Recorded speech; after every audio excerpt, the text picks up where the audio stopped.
UPSC prelims 2025 अभी 100 day से भी कम समय बचा है। क्या आप अब तक कन्फ्यूज हो कि क्या सोर्स पढ़ना चाहिए प्रीलिम के लिए, या फिर आप 26 की एग्ज़ाम की तैयारी कर रहे हो? तो हम कुछ बुक लिस्ट देखेंगे। अगर आप उतने भी पढ़ ले तो यूपीएससी प्री में 100 में से कम आपके 50 to 60 क्वेश्चन सॉल्व हो जाएंगे।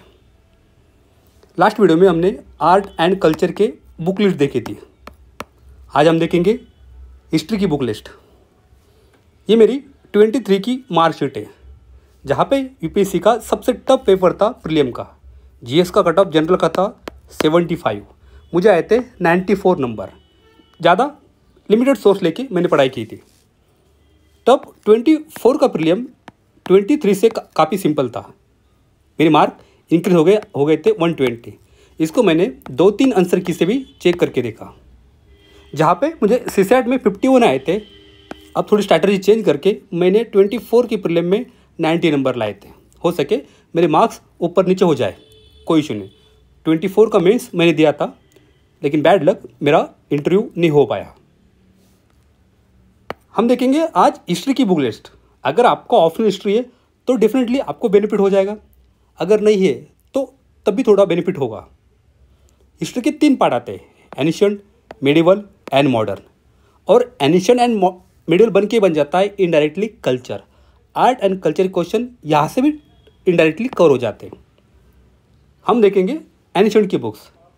आपको आर एस शर्मा बुक पढ़नी चाहिए। यह है एनसीईआरटी की ओल्ड बुक, एनसीईआरटी की ओल्ड बुक हिस्ट्री की 11th क्लास की, आर एस शर्मा। यहाँ से जीएस 1 प्रीलिम में भी क्वेश्चन आते हैं, साथ ही मेंस में भी यहाँ से क्वेश्चन आते हैं। फिर एक बुक आती है, ये जो बुक है और ये बुक दोनों एक ही है। ये एनसीईआरटी की ओल्ड बुक है, बाद में ऑक्सफोर्ड ने इसको अलग से प्रिंट किया। अगर आपका हिस्ट्री ऑप्शनल है तो वेरी गुड, अगर नहीं है तो थोड़ी दिक्कत हो सकती है, क्योंकि ये बुक यहाँ से बहुत इंपॉर्टेंट है। उपेंद्र सिंह लास्ट 3-4 ईयर से हर साल 4 to 5 question directly Upendra Singh से आते हैं। अब ये बुक आप पढ़े ना पढ़े ये आपकी इच्छा है, अगर आपका ऑप्शनल हिस्ट्री नहीं है। लेकिन हिस्ट्री ऑप्शनल है तो ये 2 बुक आप तो पढ़नी है, R S Sharma and Upendra Singh.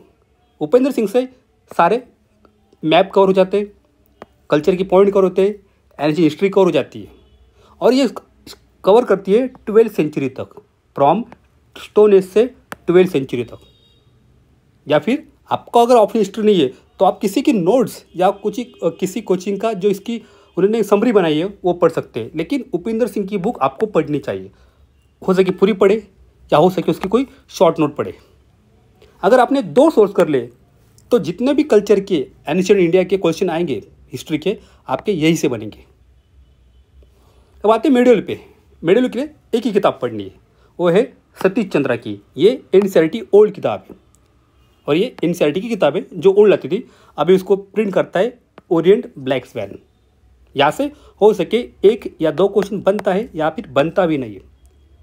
लेकिन ये बुक पढ़नी चाहिए। हम कोई भी टॉपिक नहीं छोड़ेंगे कि हो सके 24 में क्वेश्चन नहीं आया, हो सके 25 में 2-3 क्वेश्चन बन जाए या एक भी ना बने। लेकिन ये बुक हमारे लिए काफ़ी इंपॉर्टेंट है, हिस्ट्री ऑफ मेडिवल इंडिया। और ये अगर आपका हिस्ट्री ऑप्शनल है तब भी आपको ये बुक पढ़नी चाहिए। अब आते हैं मॉडर्न हिस्ट्री पे। मॉडर्न हिस्ट्री के लिए कुछ नहीं पढ़ना, 2 किताबें सफिशिएंट है। स्पेक्ट्रम ना पढ़े तो बेटर है। स्पेक्ट्रम में इतना डाटा है, इतने पॉइंट्स है, बुक भी बड़ी है और हेवी भी है। लेकिन हम पढ़ेंगे एनसीईआरटी की ओल्ड किताब मॉडर्न इंडिया, बिपिन चंद्रा, जिसको अब पब्लिश करता है ओरिएंट ब्लैक स्वैन। अगर ये किताब आपने पहले पढ़ ली, उसके बाद और किताब पढ़े, इंडिया स्ट्रगल फॉर इंडिपेंडेंस। ये किताब भी काफ़ी अच्छी है, इसके राइटर है बिपिन चंद्रा। अगर आपका हिस्ट्री ऑप्शनल है तो आपको तभी भी ये किताब पढ़नी ही चाहिए।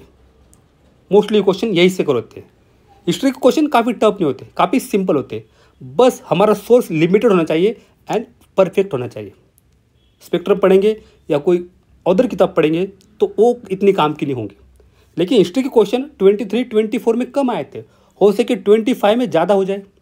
जैसे हमने देखा 24 के प्रीलिम में ज्योग्राफी के क्वेश्चन 17 से 18 आए थे। हो सके इस बार हिस्ट्री का वेटेज बढ़ जाए और ज्योग्राफी का कम हो जाए। यूपीएससी कुछ भी गेम कर सकती है, हमें हर हालत में प्रिपेयर रहना चाहिए। ये वार है और हम वार में उतर गए। अब जितना है चाहे जो हो जाए। आज के लिए इतना ही है। अगर आपका कुछ डाउट हो, कुछ सुझाव हो तो आपके लिए कमेंट बॉक्स ओपन है। Thank you. पढ़ते रहिए, बढ़ते रहिए। जय हिंद।